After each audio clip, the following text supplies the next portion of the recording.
Welcome to the Forge, where we will be playing live Magic the Gathering here tonight. Today is Monday, October 2nd of 2023, and I am joined by my wonderful compatriot Nolan Anderson, and I'm Lance Genstead. Nolan, how are you doing today? I'm doing fantastic. I'm excited to watch some Pioneer here today in Chaska, Minnesota. How are you doing today? That's where we're at, is it Chaska? Chaska, Minnesota, yes. We're at the Forge. At the Forge, 230 Pioneer Trail, right? Something like that. Well, I mean, we can keep plugging. So, if you have cards you like to buy, if you have cards you like to sell, or if you just want to come in and hang out, the Forge is your place to be, as well as board games and Warhammer. And I'm trying to sell this so hard, and you're just helping me right now. You're doing a great job. I love this. You're doing a fantastic job. And while you're here, if you're here, please sub to the channel here. It would greatly appreciate us helping us grow our streaming scene. Our streaming scene? Do we have a scene? I would figure this is a scene. I love this. Tell me a little bit more about the scene. I mean, I know for now we stream a lot of Pokemon here A lot of at Pokemon? the Forge. Mm-hmm. I think we're trying to plan on streaming some Warhammer eventually. Oh, really? We've streamed one Magic RCQ. We streamed our last Pioneer RCQ. Yep. And now we're streaming some Pioneer. I think we also did the Lord of the Rings Store Championship too. You're correct. We did do the LTR Gosh, that was fun. Store Championship. I wonder, when do you think we're going to see some games tonight? I think we're waiting for the first round Yeah, to the finish first up. round is currently going on. We have 11 players here tonight at the Forge, which is a little lower than our average, but it's still a good turnout. Do you know it's 90 degrees outside, and that's probably a big hindrance to players coming in to play? Oh, absolutely. It does make it kind of nice, though. Oh, it's very nice outside. Yeah, so we have 11 players tonight. Last time I checked, there was only one set finished. Oh, okay. Bowman over Thomas 2-1. Sure. Did you see what Thomas was on? Thomas is on his Karuga Incarnation.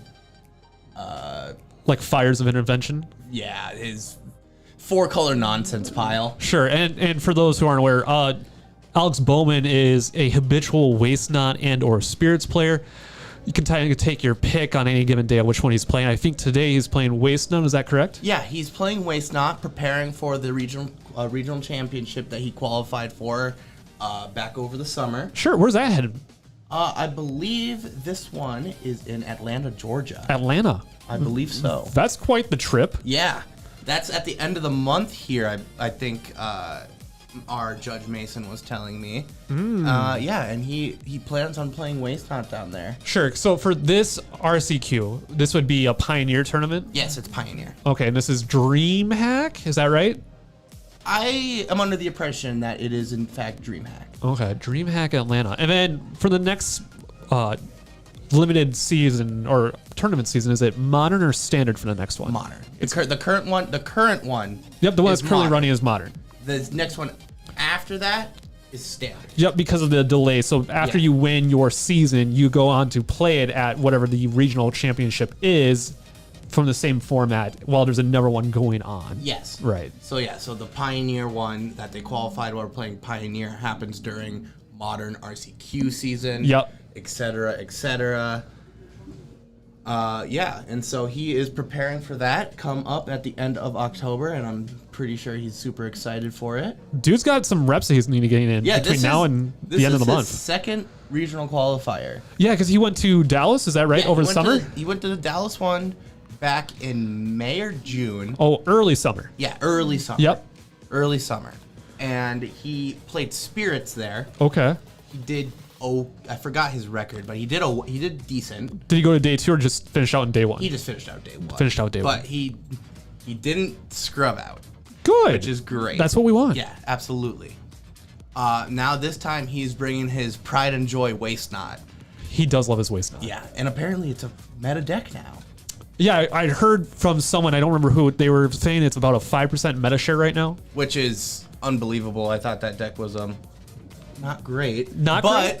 Well, have I told you about not great decks that I love to play? I think we both know that we have a bunch of not great decks that we both love to play. So tell me about Possibility Storm. Oh, of course. I'd love to tell you about the card Possibility Storm. Oh, no, not just the card. Tell me about the deck. I know. I would love to hear everything. So the deck is the version I play. Yeah. Is a Timur, so red, green, blue. Okay. Jank pile. What is good about it and what's bad about it? Let's start there. Okay, so it's a combo deck. So obviously it has the strengths and weaknesses of a combo deck. Sure. It's some of the good things about it. It's a very mid-rangey reactive deck, so it can it plays a lot of answers to generic problems and will continue. It's pretty resilient. The problem is it's based around a 5 mana combo card that the deck doesn't really work without it being out. And it's get the 5 mana cost enchantment down and then still get another turn after that, right? Because it's not the turn it comes down that you usually You can win the turn it comes down with 6 mana. Okay. Because for the people who don't know, Possibility Storm is a 5 mana enchantment, 2 red, 3 generic, that just is a wall of text. It's soup. Yeah, it's text soup, and it basically says whenever you cast a spell, you exile it, and you flip the top of your deck until you exile a card with the same card type, and you play that one for free. That sounds insane. A lot of people don't like the card. I can understand why, especially if you're not running like an even distribution of cards or answers or threats. If you're running a lot of instant speed interaction, Yeah. some of that might not work if it gets exiled on the stack and you end up having to go with something else. Or like if you did card draw on the end of someone's turn and then all of a sudden you have removal that you can't use, Exactly. that would feel really rotten. And the way the deck works is it's built around a bunch of adventure spells and adventure creatures. Sure. And you use the adventure part of the creature as a sorcery Oh. to guarantee you hit the only sorcery in the deck. which is Enter the Infinite, a 12 cost blue draw your entire deck spell. And then I think you get to play anything at that point, right? Yeah, you don't get to play anything at that Okay. point. So you draw your entire deck, Sure. put 1 card on top, Yep. and it can be any card, and you have no maximum hand size until the end of your Next next turn. which usually doesn't happen. Sure. At that point, you play a 0 mana creature, and you flip into either Thassa's Oracle or Borgamos Enraged. Oh, okay. Tell me more. What do you want? What I people want to know know what Thassa's Oracle No, does. no. You know what Thassa's Oracle does. Tell me more about the deck. What got you into? Why do you like it so much? So Possibility Storm is my pet card. I know a bunch of people hate the hell out of that card. Right. Excuse my language. They hate that card because it doesn't let them play what they want to play. Okay. I love it because I love chaos and I love jank. Is it chaos or is it like light stacks? Be honest with yourself. You're a stacks player at heart. I think it qualifies under chaos rather than stacks because you don't guarantee anything off it. It becomes stacks if you pair it with stuff that make it become stacks. Sure. Like other stacks pieces. So go with me on this journey. Okay. We unban Winota. No. And Pioneer. No. And the we're done. Winota players. We're done. The Winota players play Possibility Storm in their deck. We're done. Oh, We're done. We're done talking. We're not unbanning Winota. come on. Give me any sort of red white beater just so I can absolutely push in You faces. just played whatever Boros flavor of the month is. Are they still doing Tia or Pia? Sorry, Pia. Boros Convoke. Yes, it is still on Pia. Well, it's kind of like a light combo. It's not combo. There's no infinites to it, but you do end up going through and exiling your entire library. Pia ends up being a very good haymaker with the deck. It's seen a lot of reps recently, especially with the extra inclusion of extra exile effect cards like Reckless Impulse, Light Up the Stage. These things really help churn through the deck very fast. Because of how fast you are moving, though, it's really hard for opposing players to keep up with just that much sheer inertia from the deck. Yeah, absolutely. Another deck that's very similar that I've been playing recently is a Boros Artifacts list, where I try to leverage Bomat Couriers and Roadside Reliquaries to also kind of keep some sort of hand advantage going while I keep trying to push it into the red zone. That's been really fun to play. I know a lot of players are on Boros Goblins actually right now, where they're doing the warrior goblins that are 1-drops, where when they die, they deal damage equal to their power to any target. So because of pairing it with stuff like Colossus Hammer, which is a +10/+10 artifact. Hammer time. Yeah, as soon as those goblins die, that's a lot of damage. And obviously, there's still Boros Heroic. That's still floating out there. I know at least one person in our store currently is playing Boros Heroic tonight. Oh, very cool. I didn't know that. I really think, and we're going to cycle back now to the 2 players we were talking about earlier. I really think Thomas Trin should go back to Boros Heroic. He was so good at that. He should just play a Boros deck because I remember playing him in Boros Pia. Yep. And he was very good at Boros Pia. I think he's a secret aggro player. I don't think I ever played his... either I was really new when I played against his heroic deck, or I never played against his heroic deck. But I did play against him when he was playing Pia. Yeah. And then I had also played against him when he was playing Boros Convoke. Ooh, okay. So... And that was a flash in the pan. That was a great flash in the pan. It was absolutely a flash in the pan. I mean, I'm also here for my splash in the pan. I still have Rona combo built, but that's the kind of glue I love to hear. Yeah, absolutely. Oh yes, we do love the storm. Yes, yeah, you and Lord Vitus, yeah, absolutely. 2 peas in the pod right there. I'm happy I'm not alone.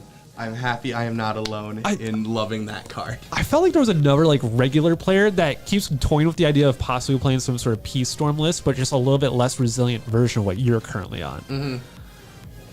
I'm trying to think of... I don't know. Okay. Maybe they're doing it like the adventure route with all these new adventures from Wilds of Eldraine. Very fun set. Very fun set. I've been toying around with some of those cards in a Peace Storm list, and I'm planning on eventually bringing it out. But I just haven't had the time to actually construct something yet. Sure. And I know there's some conversation about trying to bring in some sort of like Affinity Tron style list, or not Tron, but more of like a... what is that archetype called? Hardened Scales. There we go. Yeah, after you go through enough colorless decks, you'll eventually hit it with a nail in the head, right? Yeah, absolutely. But yeah, I've heard some talk about maybe like a possible Hardened Scales list using Agatha's Soul Cauldron, not Skull Cauldron. Yeah. We're not scolding kids. Yes. And then with Sir Ginger, just between those and like Patchwork Automaton, because you get those growth threads really down fast. There is someone also playing a Hardened Scales Sir Ginger deck out there today. Ooh, that's gotta be pretty spicy. I played against it with Spirits, and it's a tough cookie, no pun intended. Got it. Yeah, absolutely. So, but yeah, no, it gets big threats out, and I still remember in order to win, I had to Otawara a Patchwork Automaton for 7 mana. That's a lot. Yeah, it was quite a lot. Looks like we're possibly getting ready for our first for that round 2 game. For round 2 game that we'll be able to see here. Well, I mean, so one of the things too, and just real quick, the reason why Nolan's joke was just so gut-wrenchingly funny is that Sir Ginger's a food, so you can sack it to gain life. He is indeed a cookie. He himself is a cookie. It's annoying. It gets really grindy because as you're whittling down opponents, because I'm just a historic aggro player, as you start whittling down opponents with all these food generators and all these other sorts of small incremental life gain, it starts really increasing that disparity between, can I actually win this, or am I just going to flush out between here and the next 2 turns? Yeah, and for me, I'm currently playing, for the last 3 months, I've been on Mono Blue Spirit. Sure. And that deck does not deal with removal very well. Usually its removal is just not letting you get it onto the battlefield. Well, because it has a lot of interaction on the stack, right? Yeah, absolutely. It runs a bunch of counters. Views on Knowledge Pool. Knowledge Pool goes really well with Possibility Storm. It does. It presents a hard lock. I see people out there playing Possibility Storm lists that have hard locks in them. Sure. Drannith Magistrate, for instance. Drannith Magistrate, Knowledge Pool, Soulless Jailer are the 3 that I think of off the top of my head. Ooh, is it 3 mana? Is 3 mana Teferi still legal in Pioneer? Yeah, right? No, 3 mana Teferi is banned. It is banned now? 3 mana Teferi is banned. Because I was going to say, if it wasn't, that'd be a good bundle right there. But I am not a fan of Possibility Stormlock Sure. because, again, that turns the card from a chaos piece to a stacks, Stacks piece. Threading that fine line. Don't get me wrong. I have toyed with the deck. I have toyed with Naya Possibility Storm. Ooh, what would you be running that makes you want to go Naya? If you were. Go with me on this journey. Yeah, I'll absolutely go with you.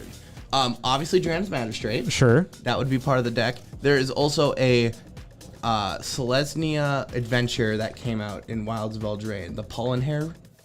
I forgot what the actual name is. Is this the one that puts counters on everything? Yes. So it's a elves go wide type strategy. Sure. With a Possibility Stormlock. Okay. At the end. Interesting. Ooh. Okay. Yeah, that's the kind of zest I like to hear Yeah. about. So yeah, it locks your opponents out while you go wide. There's another sort of differently. While that's really cool, and actually I think that's probably the best way you could go about it. There was also for a little bit there after Aftermath, there was a Coco Naya stacks list with Rocco and Archon of Emeria and Drannith Magistrates. Oh yeah, and Archon of Emeria would be a good card for that because that also is a lock out of Possibility Storm. Yep. The problem is it also locks you out. Sure. It's not one of those single hand locks. Well, you just build the board first. Yeah, you have to build the board first before you drop an Archon of Emeria. Okay. But at the same time, or you play an Archon of Emeria first and you never drop a Possibility Storm. That would happen every once in a while. So how many copies of Possibility Storm would you run in these decks? Do you run a full 4 set? In my Timur one, I have the luxury of being able to only run 3 side and then 3 main and then one side because I have the wish. It's pretty much a wish board. Yep. Because I run Fae of Wishes. In the Naya one, again, I never actually got it to fruition. Do you think you would run all 4 in the main? I was I was as low as 2 at one point and as high as 4. Okay. And it was just depending on how stacksy I wanted the deck to be. I would almost wonder, I would have to look it up, but I think Open the Omen Paths also lets you play enchantments. So you could skip. So again, going back to this journey. Yeah. Turn 1 Forest. Correct. And Land of War Elves. Yeah. All right, we're now at 2 mana. Land Elf. All right, turn 3. Play Neverland. Open the Omen Paths, which gets you 4 mana to be used on a creature or enchantment, and then just go from there. So you keep skipping up another tier, and then that way you still keep that open mana for when you finally get to resolve Possibility Storm. Yeah. And then just find something that either generates that 1 extra mana on that 4th turn to then get Magistrate down with Possibility Storm to finalize out the stack, or whatever other beater you want to transition into if you don't think you can land that Peace Storm. Absolutely. Man. Get wrecked, Alex. Thank you, Mason. Thank you for your wonderful input. What kind of information does Mason have that we don't know about? I don't know because Alex definitely won round 1. Sure. I think he is just trying to troll us. Troll us. I love it. Us? Never. Yeah, never. Not a chance. Okay.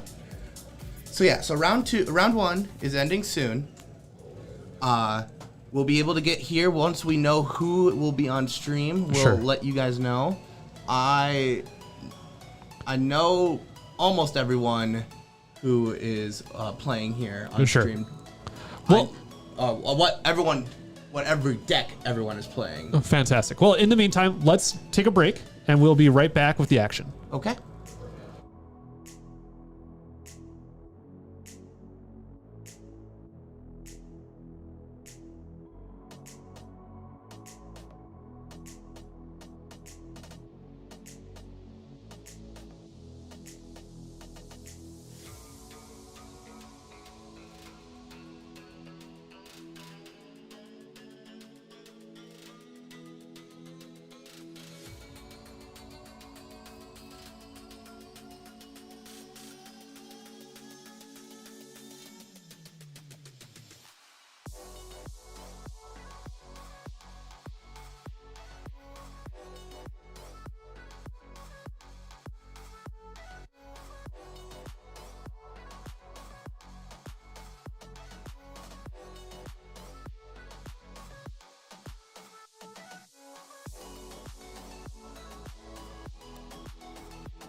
And we're back.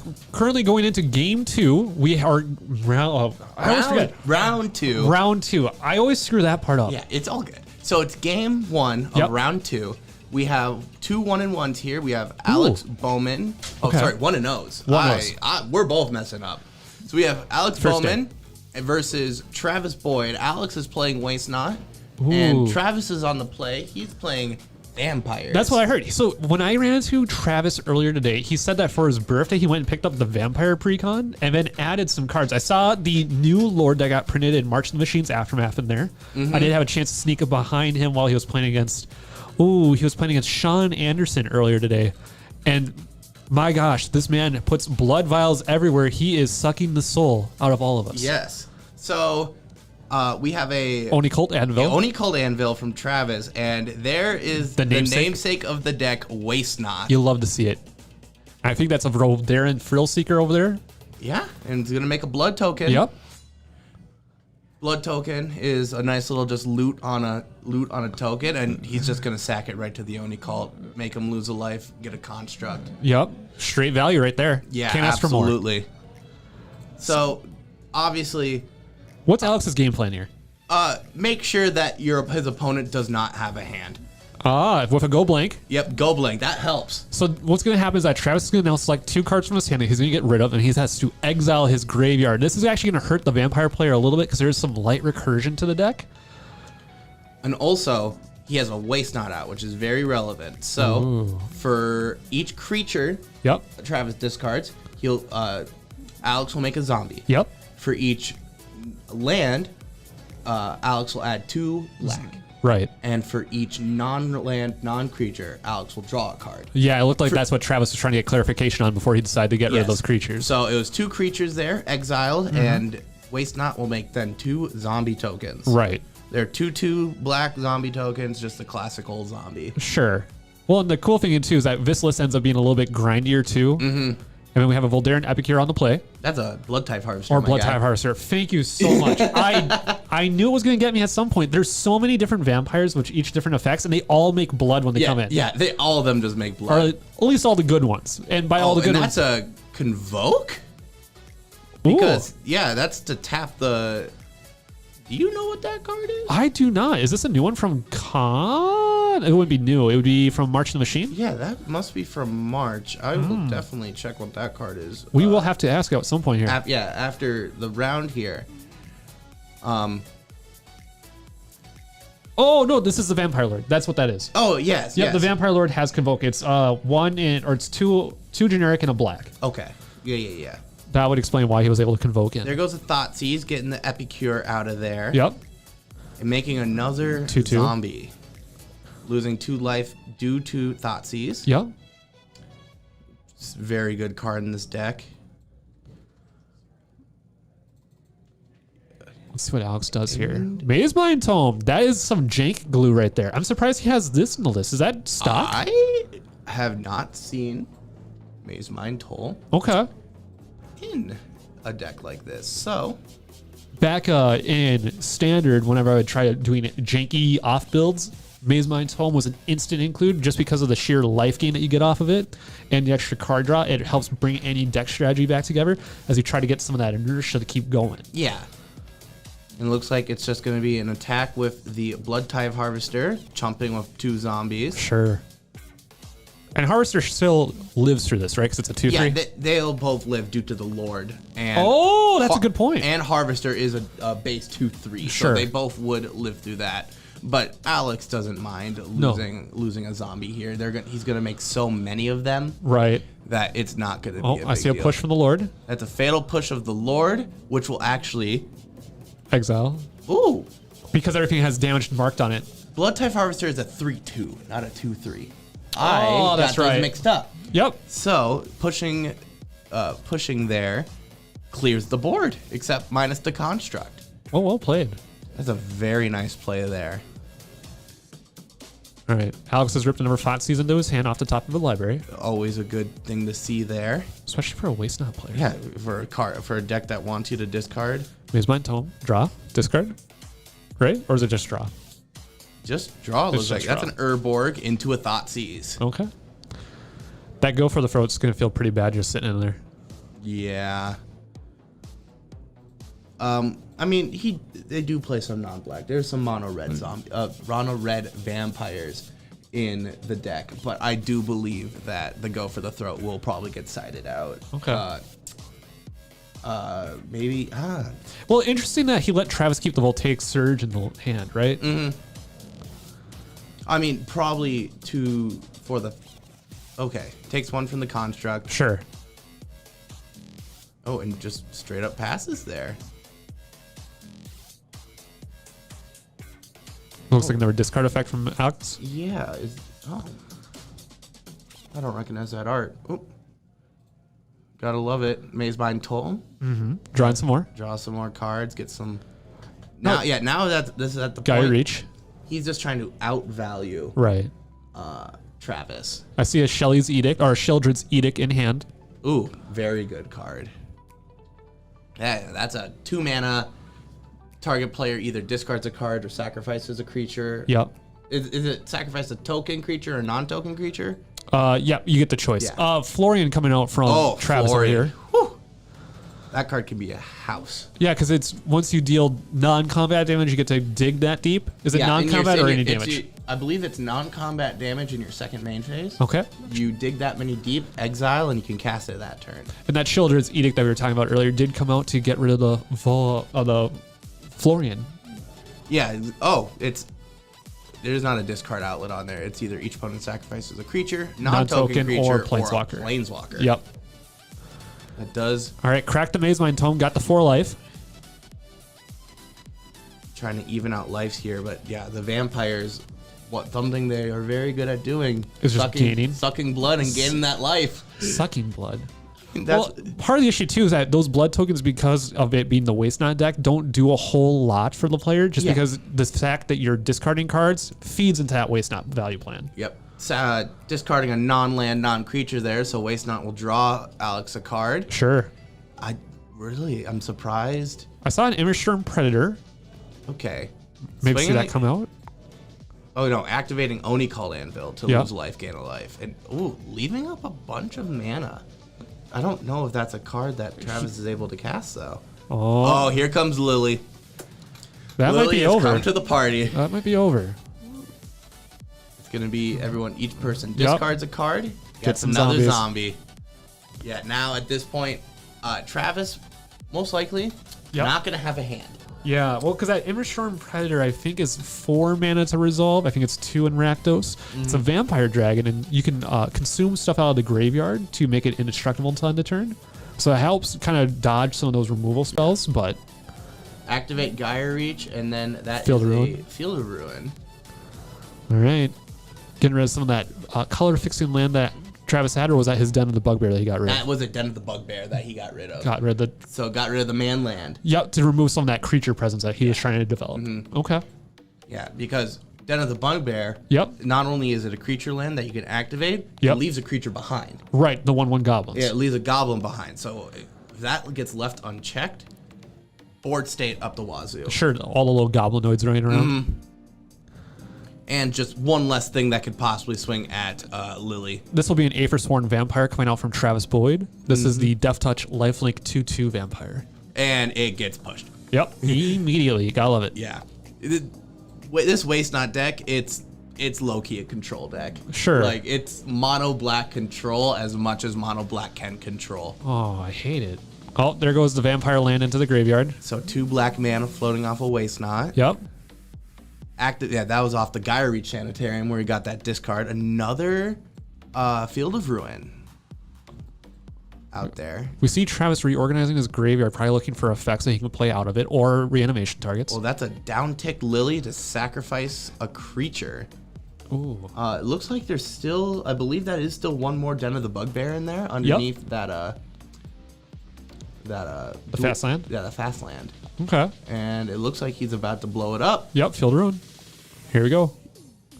Good. I know at one point in time, Alex and I were trying to develop a Panza deck, And just seeing some of these Field of Ruin plays was just getting that closer to home on the idea of that coming to fruition. We're currently seeing the issue of just not having enough pieces to enable the plan. Yep. Because if we have to wait till 3 mana to start doing any of the land destruction, it kind of halts the plan a little bit. So there's 2 zombies and a Hive of the Eye Tyrant coming at Travis there. All right, so that'll be 8 off the top. Just a little bit. Yeah, because the Hive is a 4/3 or 4/5 with Menace. Yep. Yeah. That'll That's be a a match. scoop. Yeah. Yeah. It's tough coming back from that. Yep. And I feel like this is just not going to be a good matchup for the Vampires, strictly for the fact that a lot of its card draw and a lot of its value is looting. Right. So you're feeding right into the waste. Into the waste not player. Yeah. I wonder. I didn't see it in his sideboard pile, but I would almost wonder if you went in the future, maybe like keep some sort of enchantment hate. I know black just has Feed the Swarm, but it might be worth running for something like this. Yeah. This color combo, he's playing Rakdos. Yeah. Not great at removing enchantments. No. Well, and it's because it's not primary or tertiary or secondary in either of those 2 colors typically. It's very, very minorly tertiary in black. And I think we've had all like maybe 4 effects in the last, I don't know, how long has Magic been around? 30 years? Yeah, 30 years. So out of that many cards, I think in Pioneer only 2 of them are legal, maybe 3 of the 4. So you have slim pickings. Besides Feed the Swarm, you also have Pharika's Libations. I feel like there's one more that I'm forgetting, but again, slim pickings for anything that's efficient mana-wise. So if you're Travis here, you Get ready to go for the Froats. I thought Alex had to go for the they throats. both did. Oh, they both had to go with the throats. Well, it's going to be useless for. I think they're both getting sided out. Yeah. So, but yeah, if you're Travis here, you kind of just got rolled. You had a good start. Yeah. But just you didn't have enough value. Sure. To maintain with the loss of cards. Right. How do you combat this?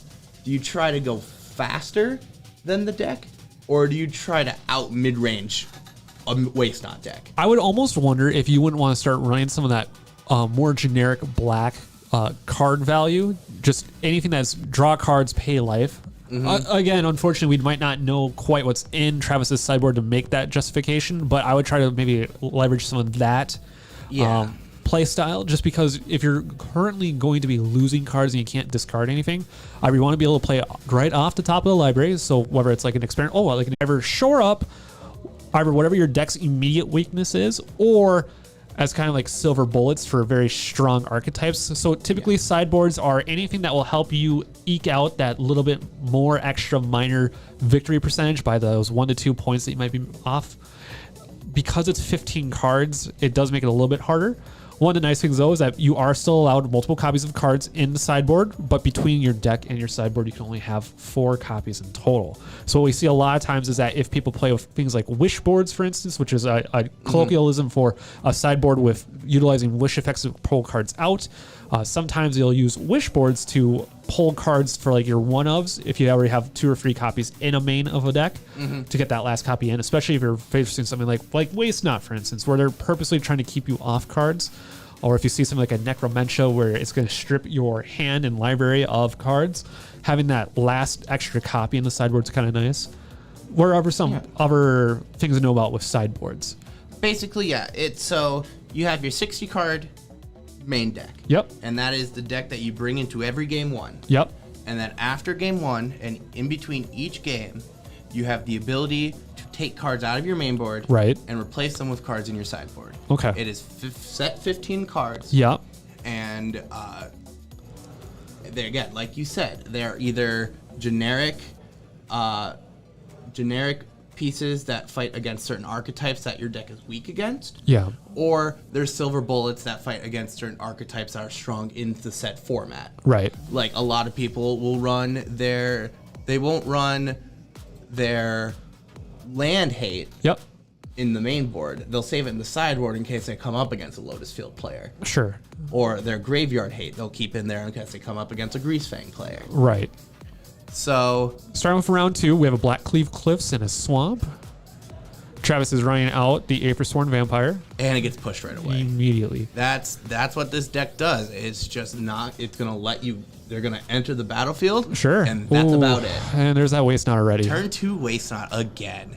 What does he have underneath the Waste Knot? That's just An extra copy of it so people know what's going on. The Waste Knots that Alex uses all are different languages. So he just puts an Oh. English copy of it so his opponent can read it. Gotcha. Yeah, I've played against. Guy Reach. Oh, double Waste Knot. Oh no, this could get out of hand. This could get out of hand. I do not envy Travis here. I think mean- I saw a Lily in Alex's hand too. Oh, there's Markov the Baron. Lord. Yep. So he might have used the removal a tad too soon here. I don't know. When you have a, like I said, I think he's got the Lily in hand. I see a Takanuma. Yeah, but the Lily here. Okay. He has another Waste Knot. No. Yeah, it's by his thumb. What kind of nonsense? You are right. That is another Waste Knot. Oh my gosh. Okay. I do not feel good for 2 Travis here. paying 4 mana.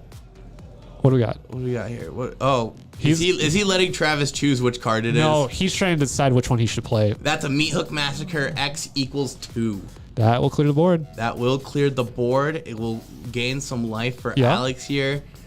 Yeah. I was watching. I did see the Meat Hook Massacre getting sided in. Leyline, right? No, not Leyline. What was that? It's a duress. That is a duress. I have not seen that art for duress in That is so a long. duress. Discarding his Waste Knot. 3rd Waste Knot. He doesn't need that many. I think it would be funny though. He just needs the one. He drew the 4th Waste. He drew the 4th Waste Knot. In the first 10 cards of his deck. I thank you so much for flashing that Waste Knot at us, Alex. That was fantastic. Oh my gosh. So, Alex now just wants discard outlets. Yep. But he has a Shieldred in play. Right. So he's here for the long haul. He's willing to grind it out now at this This point. game is going to be an absolute grind. I do not know how Travis comes back from this. Oh yeah, I think we both have to read this card. So this is the one that when another vampire dies, you get a blood token, I believe, and then you can sack 3 blood tokens and flip this to turn it into a flyer that creates vampire bats, if I'm not mistaken. It's been a while since I've seen the card, though. I could be wrong. So they're talking about the Meat Hook Massacre, sacrificing the construct. Yep. Okay. So in response to Meat Hook, sack the construct. Get a construct. Yeah. Just a little rewind. It's fine. It's a turn and a half. No, it's good. Yeah, no, we're all good. Draw. I think that's just a land, which is not gain 2 life off of Shieldred. Yep.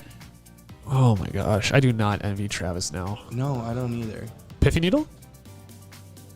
Naming Oni called Anvil. Yep. Yeah. That's a piffing.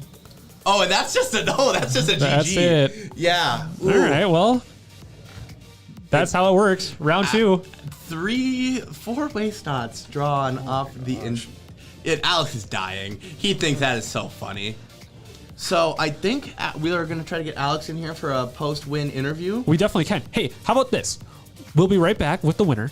When we get back, we'll have Nolan sit down with Alex to have a little bit of a heart-to-heart discussion about what just happened. Why just me? I think it'd be great. Okay. Okay, we'll be back in a second.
And we are back with the winner of that game, Alex Bowman. How are you doing today, Alex? I'm feeling good. The deck is calling to me. Yeah, definitely just the card Waste Not was calling to you there for all 4 copies drawn during that last game.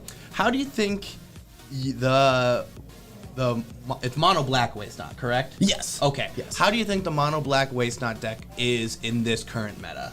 Well, it's climbing right now. It kind of came under these last few weeks. It's taken down a lot of challenges, taken down a lot of online leagues really well. And I think right now the biggest thing that Waste Not has going for it is just the recurring value. Black is by far the best color in Pioneer. Just with its spot removal, its card hate, in terms of Thoughtseize, Duress, which I've run both of, and then that kind of top end threats with Sheoldred. Rankle's Prank has been a big addition to the deck, being able to clear boards, drain life for 4 life, and also having everyone discard 2 cards really helps push that Waste Not deck over the edge, I think, right now. Yeah, you didn't get to see a Rankle's Prank that game. Sadly, because that is a very good card that was added to the deck. But that we feel like was a pretty positive matchup for that deck in favor of that deck. Would you agree, or is there something that we weren't seeing that could have probably skewed that in the Vampire deck's favor? Yeah, I think that the deck right now, its weakness is aggression, right? Thoughtseizes, 2 life, losing it. Whenever you take a card out of the hand, sometimes a lot of your hand disruption against aggressive decks is dead draws because their plan is to dump their hand onto the board. If you draw a thing like a Thoughtseize, a Duress, or a Go Blank, you're really not hitting anything, and it's just a dead draw. And so if you are running an aggressive deck, I feel like you can definitely get underneath me, which is why I have to run things like Fatal Push, Meathook Massacre, and other board wipes. I think that deck absolutely can take me down, but I think I just kind of drew hot at the end. Oh yeah, I definitely agree with the drawing hot there, because I saw that you cited in Meathook Massacre. Do you run any main? I run 1 main. So one it's main, one one main, side. and then you have 1 in the side. Yes. Yeah, because the Meathook Massacre, pretty much, I, in my humble opinion, won you that game. Agreed. Yeah, being able to just clear that board of all of the threats that he got out pretty early, including the Lord, Yep. helped you get over the edge there.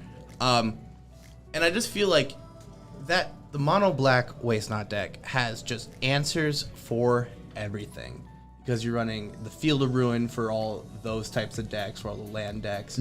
But then you run so much removal, and you run so much hand disruption, obviously, to get value off of the Waste Nots, that there's not many decks that just outvalue it. No. And, I mean, the one thing that Waste Not can never beat is a top deck. Right? At the end of the day, like, they can drop a gigantic threat and we're both empty-handed, or I'm also just holding hand disruption. So the deck can't beat a top deck, which is unfortunate, but that's how discard decks tend to go.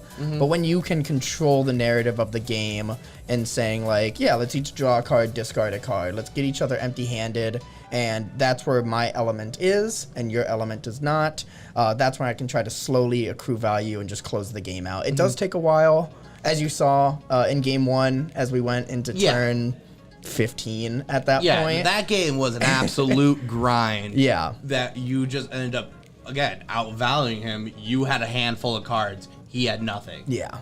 And you had a handful of answers. He was relying on his top deck. Yes. Which, that's when, like you said, that deck is good. But if you're both hand empty and his top deck's better than yours, what can you do? Which generally that happens.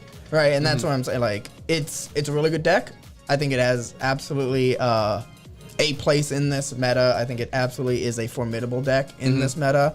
But at the end of the day, you can, in a top deck war, they can draw a threat, and you can draw a Thoughtseize. Yeah. And that's just how it goes. That's the nature of the deck. One final question. How do you feel that your pet card is more relevant than mine? I mean, I'm sure Wizards at one point or another. I mean, they printed a bunch of adventures too. It's only a matter of time. True. Until I'm sure Possibility Storm absolutely can come out and take down a tournament or two. It has the once like we have in Waste Not the disruption. You have a lot of value in adventure creatures, and you can win out of nowhere, which I don't think the Waste Not deck really can. Yeah. So I think it could be a matter of time. I think it can come out of nowhere if people aren't ready for it. Yeah, I mean, like I was telling Lance, your deck, you're pretty much running mono black control. Exactly. Yeah, it's very volatile, but at the end of the day, it's a good deck, and we just saw it perform very well. Thank you, Alex, for joining us here. We're gonna take a short break before me and Lance get back on the mic and get ready for round 3. All right. Thank you again. Thank you.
And we're back. Thank you for joining us again here at The Forge.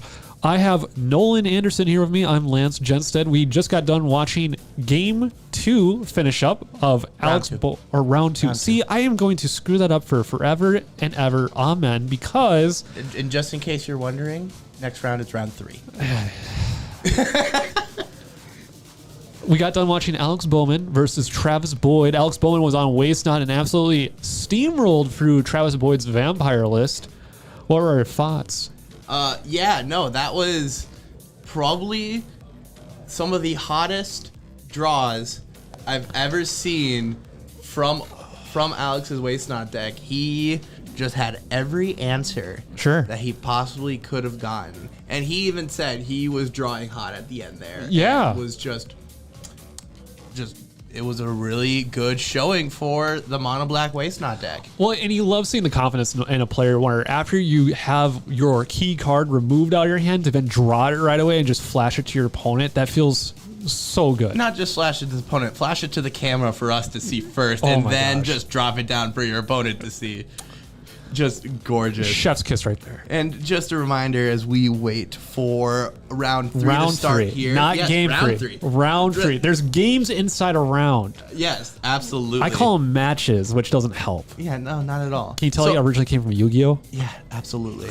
So as we wait for round 3 to start here, as a reminder, if you're not subbed to the Forge YouTube channel, absolutely go ahead and do this. We'll be streaming more Magic every Monday. We stream Pokemon, and I think we're planning on trying to stream some Warhammer as well. Sure. So if you're into a bunch of nerdy games and want to have a good place to watch them, go ahead and sub to...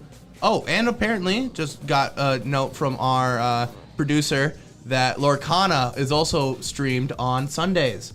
So if you want to see any of that fun stuff, go ahead, drop a sub to the YouTube channel, drop a sub, follow or sub to the Twitch, right? And catch us here again. I think me and Lance will. I don't know if we'll be back here talking next week. The combination might not, but I'm sure one of us two would be. Maybe. Who knows? It might just. Oh yeah, Alex probably won't because he's getting ready for the RC.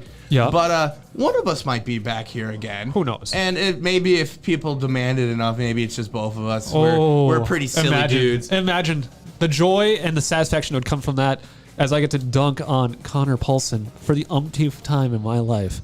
We love dunking on Connor. I'm actually starting to get a little excited about the idea of it because think of all the great games of Magic the Gathering that we get to watch. Mm-hmm.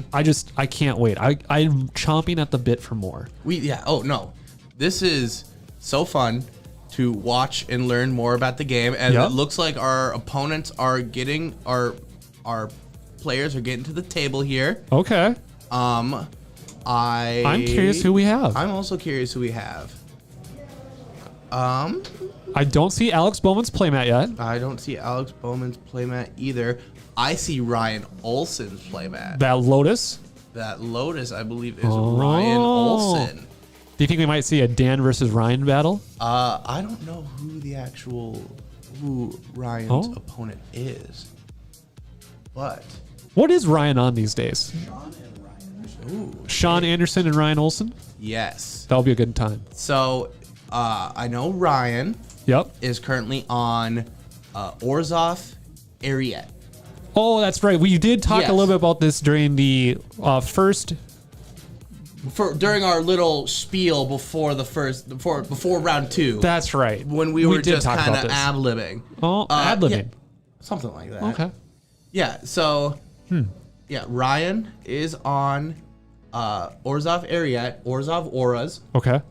And Sean is on like Abzan Reanimator mid-range kind of deal? Yeah, I kind of just want to call it Abzan mid-range. Because I saw Thalia the Gitrog monster. Yeah, it plays Thalia the Gitrog monster. It plays Bramble Familiar. There was Vow, what's the black Vow from Wilds of Eldraine? Vow of Persistence? I believe that's right. Something along the lines of that. It has the removal option and then brings back stuff on upkeep. It is a straight value engine. Sure. Just trying to outvalue your opponents by cheating stuff into play. Yep.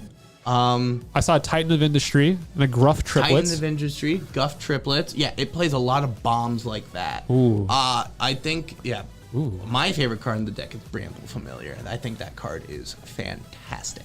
I wonder if we're going to see former Modern and Standard All-Star Siege Rhino. I don't think he plays Siege Rhino. I bet he does. I have not seen it. in the Sean's a list. man after my own heart. He remembers He does remember Siege Rhino. when I know. brought Siege Rhino to the Forge for the 20 millionth time as everyone else and went through and tried to just play Removal Tribal. Well, that's a strong opener, right? It looks like I see a Bramble Familiar. I see no lands. I did not see a land either. Yeah. So I've never seen someone draw their cards upside down. Ryan choosing to confuse both himself and us. yeah, that does not make me happy, but he looks like he liked the hand. Yep. I didn't see an Ariete, No. but I did see a couple lands, Sure. and I think I also saw a Light Paws in there, who is the kind of secret Secret built sauce. around. Sure. That's a Restless Cottage Yep. out for the first land. That looks like the new man land from Wilds of Eldraine, right? Yes. This is Eidolon of Hatred coming out from Ryan. Something along the lines of that. Pretty much when a creature with an aura would die, he gains Gains life, draw a card. life, draw a card. Okay. Yes. Well, I'll help out with that Cave of Koilos, picking them down slowly. Yes. That is 1 mana. Cartouche? and- Yes. Sure. Yeah, he's got the cartouche on there. Yeah. Coming the with, 1/1. coming with a friend, making him a little bigger. Ryan, me, besides the +1/+1, what else does a cartouche give the original creature? Does it give it vigilance? No. Oh, actually, yes. It does give it vigilance. Oh. And there's a Griffspoon, We're so going now it flies. Full boggles. Oh, Not vigilance. not vigilance. It just comes in with a friend. Comes with a friend. +1/+1, and you get a friend. The token does have vigilance, so Yeah. I do remember that one. So Griff Spoon's kind of spicy because that's +4, another. +4. That'll be 7, Yep. Yeah. 7 down to 10. and he gains Gain 7. 7 because that creature, Creature has does have it. lifelink. Has it. When they ask if you have it, you just say, "Yep, I have it." This might be a little bit harder for Sean to play around until he hits that Titan of Industry, just because he doesn't have a lot of ways so far from what we've seen to interact with permanents that are on Ryan's board. Yes. Oh, I forgot. He also plays that new tortoise that combos with a ham sandwich. Yeah, that is very true. Fervor Ramping. Yeah, for more ramp. Yeah, I think my producer just looked at me very confused when I said that line there. But With a ham sandwich? yeah, I'll just do- means it combos with a lot. I'll eat it with a donut and a biscuit. Yeah, absolutely. Takes the life from the Cave of Kolios. There is a. So now the Topiary Stomper cannot block. And neither can The tortoise. Taurus. And That's a that will be 9-10, game yep. 1. Yep, that's 9-10. That's pretty gross. That, yeah, no, again, this deck, I played against, so I was playing against Ryan's deck last week Okay. with Mono Blue Spirits. Yeah. And we were in the biggest grind fest Sure. that I have ever seen. It was a mixture of him. So my deck, obviously, Mono Blue Spirits. Yep. Control-y, spirits, all that fun stuff. Sure. I like having creatures in play. He did not. Right. He had a Light Pause that was as big as a 2020. That is huge. Yeah. Shacklegeist exists, though. Interesting here. So Gruff Triplets are actually in Sean's sideboard. He's sideboarding them into the deck. He doesn't actually start with them. I wonder, Ooh. That's interesting. what was it that he took out, though? I'm so curious now. Oh, I want to see more of this deck. Yeah, no, this mid-range pile, and now we get to see it on the play again. Yep. So this will be game 2. Yes. Right? Game 2? Yes, game 2. Not round Round 2. 3. Round 3, game 2. of round 3. We play 3 rounds here at the Forge. The question is this deck too slow? Because we just Sure. saw a lot of speed come out For a from two Ryan. for a 2-land man. 2-land hand with one of the lands being Cave of Kolios. I don't even know if there was 2 lands in his opening hand. He's a 2-land man, though. Yes. Finished with only 2 lands the entire game. Yep. And still was able to get a strong outing. I see a Topiary Stomper in that opening hand. I see Thalia. I only see 2 lands, though. That might be hard to keep. Or is that a 3rd land? Is that? I think that is the new creature land. Yep. Okay. Oh, the white-black one, The right? white-black one. I forgot Sure. the name of it, but it's the white-black Wilds of Eldraine creature land. So he did Turns have into 3 a lands. flyer? Is that right? With flying lifelink? I believe so. Okay. I could be wrong on the stat line. Yeah, so he will get his turn 3 Topiary Stomper to ramp him a little more, Yep. which could ramp him into that Thalia and the Gitrog monster. Golden Hatred again. Doesn't he double green? Well, he has Lair of the Hydra, so I guess it's not going to matter because he also has a forest in hand, so he should be good from there. I thought Topiary Stomper was just Is it 2 and a green? 2. I mean, Oh. You are educating me more than I ever thought was possible. I could also be very wrong. I have been wrong multiple times before. He shocks in the Godless Shrine, and I am wrong. Right. That is definitely 2 green Yep. pips there, but he will be able to get it out there. Is this the Oh. curse? Cursed on the land. Yeah. So that land is now just a swamp. Yep. That's and going to whenever hurt. he taps it, takes 2. Yep. And he's going to have to tap it here for the Topiary Stomper. Yeah, because this is the Land of War Waste. Yep. Yep. 1, 2. Oh, maybe not. No, not that Land of War is the Waste. blossoming, blooming Marsh? Blooming Marsh. All right. Topiary Stomper coming and grabbing another basic land for for Sean. Grabbing a plains. Sure. So he gets his white for Thalia to get Drug Monster. That's right. Because he doesn't have that- Folly on hand. He does not have the white from his creature land anymore. Right. I'm so curious now how Sean's going to play or what his outs would be if he ended up not being able to block with Folia, because as of right now, Topiary Stomper can't block because he doesn't have enough lands, right? Can't Correct. attack or block. Cannot attack or block because he does not have enough lands. Sure. But the Thalia and the Gitrog monster is a very good blocker. Yep. Because it is a Death Touch lifelinker. And I think Sean does No, have Death another. Touch First Striker. Oh, that's an Ethereal Armor. That is indeed Ethereal Armor. And I think Sean has an extra Topiary Stomper in hand. From what I saw when he flashed it there. So that is currently giving +2 Yep. with the Ethereal Armor. Actually, no, +3. Oh, that glitters because- now. Oh, my gosh. Because the creature itself is an enchantment. Yup. So that is 1, 2, 3, 4, 5, 6, 7, 8. That is 9 That's damage. a lot of damage. With lifelink, he's gonna remember that he has lifelink, right? At some point. He'll remember. It's just a There GR it is. it's There just a he goes. GRV. It's Yeah, fine. There he goes. It passes there. Oh my gosh. This, Is this another person who's going to TO someone but tonight? here's the problem. His creature now has first strike too. Right. For the Thalia and the Gitrog I know. monster. I don't know what Sean's out is. He's thinking. He needs a removal spell, which I don't know how much he runs. I don't know if he runs push. I don't know. 3-4. Taking the damage Thalia. from the creature for the Thalia and the Gitrog All monster. right. Let's see what happens. So Ryan, if he has one of those auras that just say Can't block. Tinker Blossom. Oh, the fight. The fight. Hey, First Strike Death Touch will help with that. Yes. But Folia will die. Yeah, they both die, but that does remove the threat. Yeah. Ryan's still going to gain a boatload of life here, so it might keep him out of range until Sean sees those triplets. But hey, that does Help out. buy him at least a couple turns. Yeah. Most definitely. Something that, yeah. Shocking in a land shocker. Shock in that Godless Shrine. Oh all, my all gosh. 36 of that life, baby. Oh my gosh.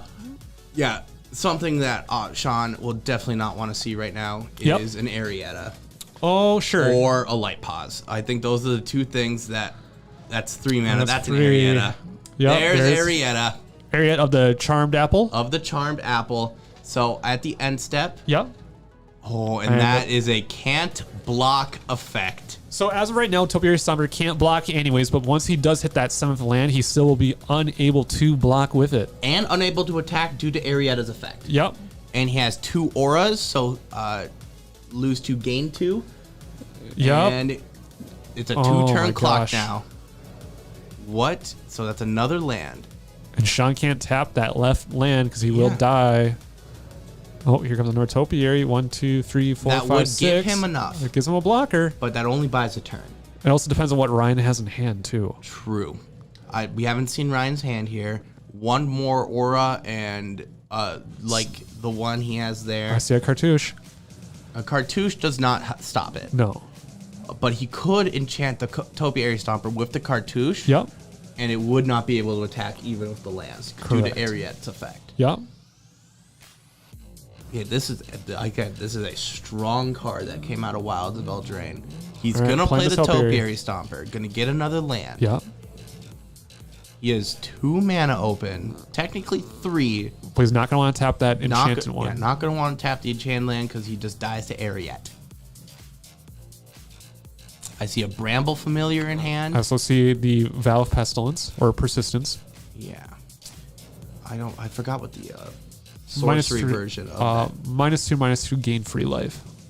I does not believe kill I it. believe it's -2/-2. It does not kill Ariet, but it would gain him some life. Yep. Because Ariet, I believe, is a 2/4. That's my understanding as well. 2/4 for 3. It's a pretty good stat line. Yeah, they got a very, very good creature there. Draw. It looks like an aura, but not an aura that's gonna I think prevent. it was a glitters. But even just one aura, Yep. because that's 3. Here's a cartouche. Oh, Yeah, enchanting the Topiary Stomper with the cartouche. oh, that's not the cartouche. What is that one? Is that not the cartouche? No. Was this a can't That block? is pay 3. I believe that is he has to pay 3 Mm-hmm. to activate abilities or attack. Great. Shram Yep, Strom Senior Artificer. But currently the and the cartouche, which gets him a draw trigger and a soldier as well. so 1, 2, 3. There's 4 auras on the board. Sean should just die to Ariet's trigger, And there it is. and there it is. A nice, clean, fast win. Jeez, yeah, that was That was brutal. a great showing by the aura deck. I don't know if you can ask for more. I don't think you could ask for more. Yeah, that was a fantastic showing Yeah. by Ryan here.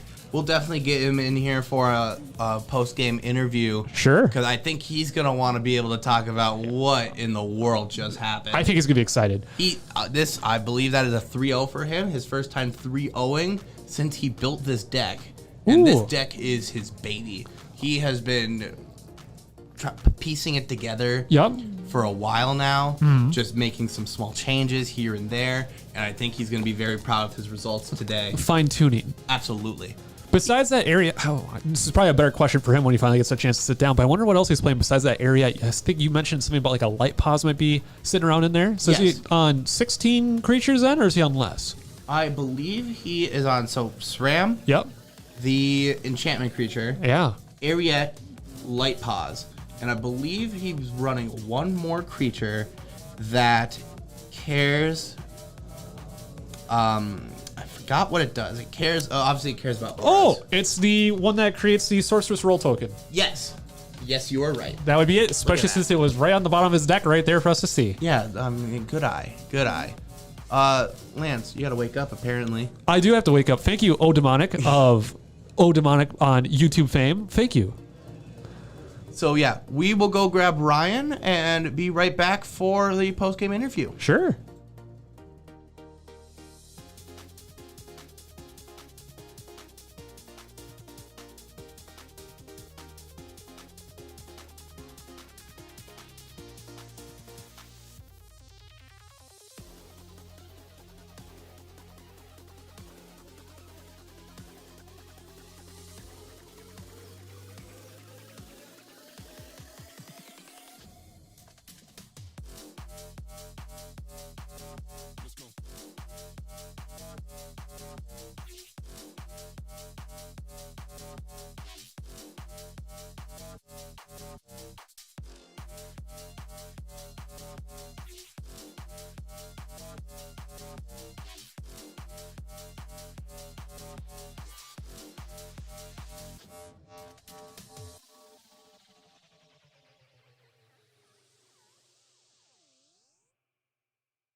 I am back with Ryan Olson. Ryan, you just got done cleaning Sean Anderson's clock with that area of the Charmed Apple deck. Tell me a little bit what's going on there.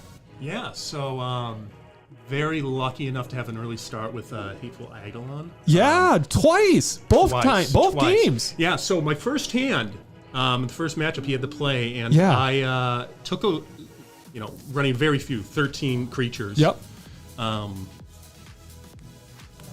And Very few creatures. Very few creatures, and I took a hand without a creature. So I top decked that Eidolon game one. That was really not in your opening hand. It wasn't in my opening hand. It was a risk play. Oh, yeah, that is risky. It was extremely. How many creatures are you running? Me and Nolan were talking about this. So we know about Ariat. Are you running Light Paws still? Yep, 3 Light Paws, 3 Ariat, 3 SRAMs, Yep. and 4 Hateful Eidolons. Eidolons. So that's it? That's it. That's so what, it was 13? Super hard risk, Oh. but I had 2 dead weights and a Clawing Torment. Sure. So I had ways to keep on. Yep. Now, he doesn't play a lot of. I know his deck. Yep. Right? We're friends. No one's going to hide that. But What? No. I knew that was going to be enough to elongate that.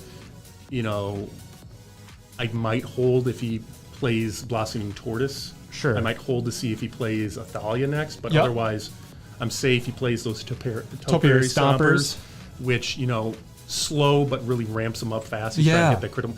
I feel like I had time to draw. Yeah. Like, I feel like I had 3 to 4 turns of draw if I really needed it, especially with the dead weights. Well, and because of how low your deck runs mana Mm-hmm. curve wise, it does let you kind of play around those Topiary Stompers because it's so crucial that they can't block even until you get to 7 lands. So even though you didn't have to enchant them up until towards the end to kind of get that closeout, they didn't pose any threat to your creatures.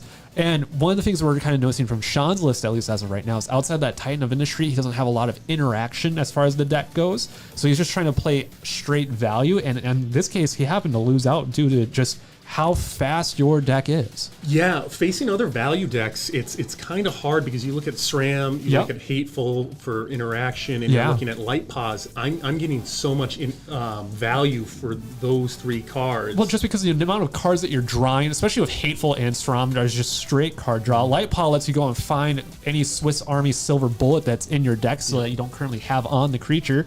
Going down from, like, let's say, an All That Glitters down to a Griff's Boon, for instance, which that feels pretty good and spicy.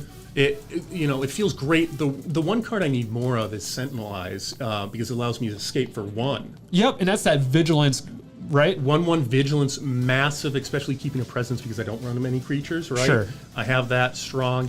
And then if it goes away, Yep.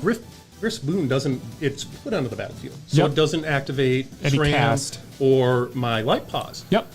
Sentinel Eyes, that escape is a cast. So Yep. it gets both. It's more value for that. So whenever I'm feeling like I'm in trouble, Yeah. I'll put that out. I don't really have to put that in thoughts against Kind of Sean's what deck. Sean had.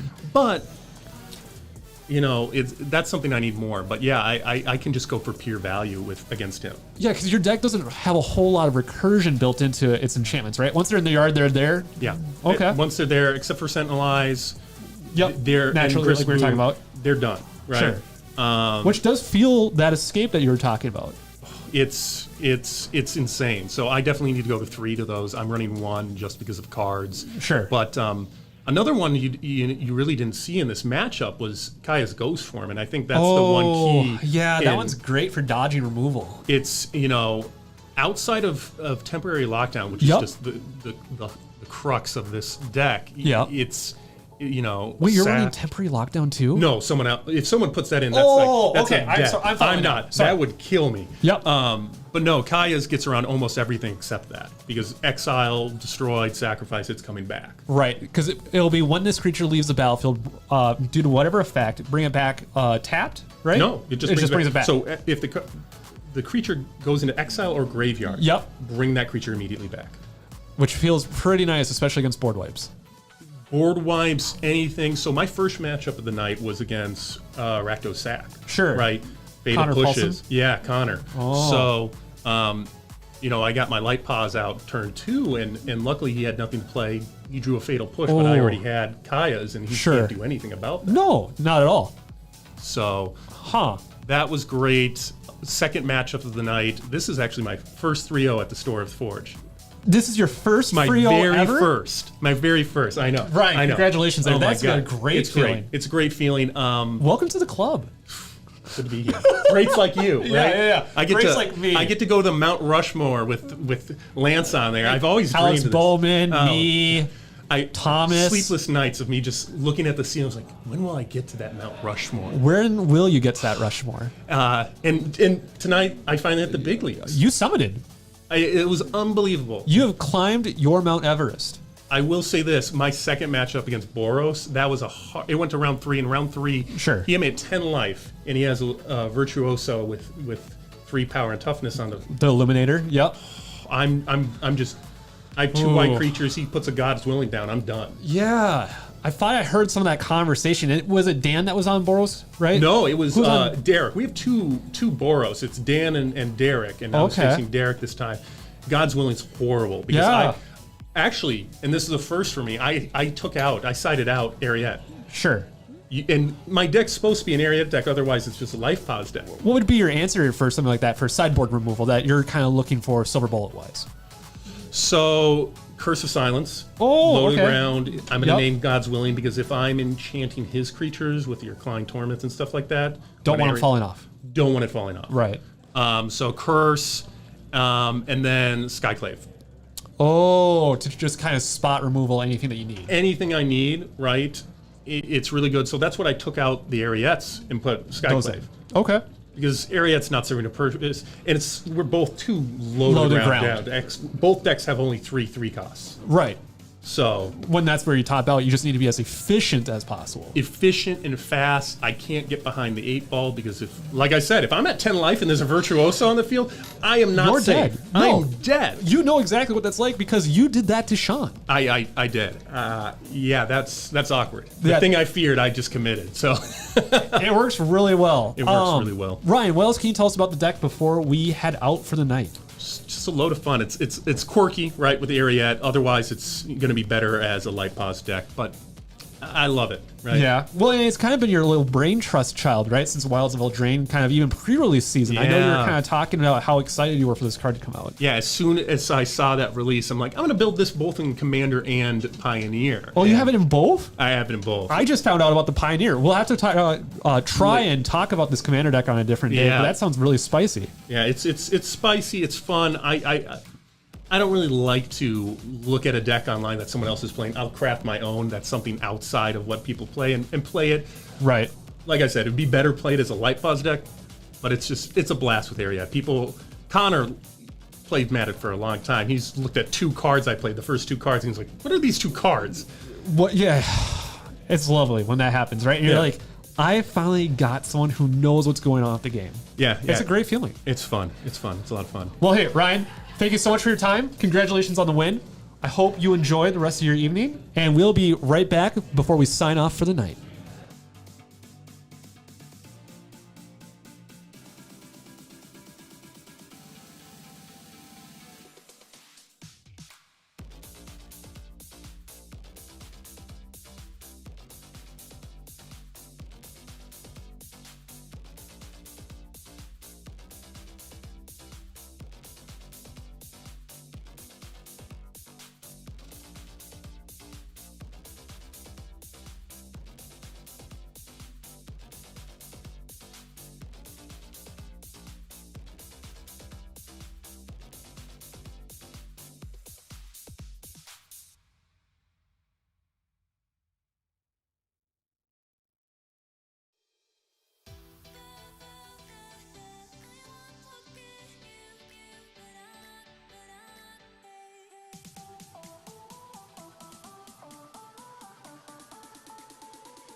We're back. Nolan, thank you for joining me. Thank you for having me, Lance. This was a great time. Yeah. Reminder that here at the Forge, we do run more than Magic. But for Magic events, Great. yeah, we're great store. Great store, by the way. No bias whatsoever.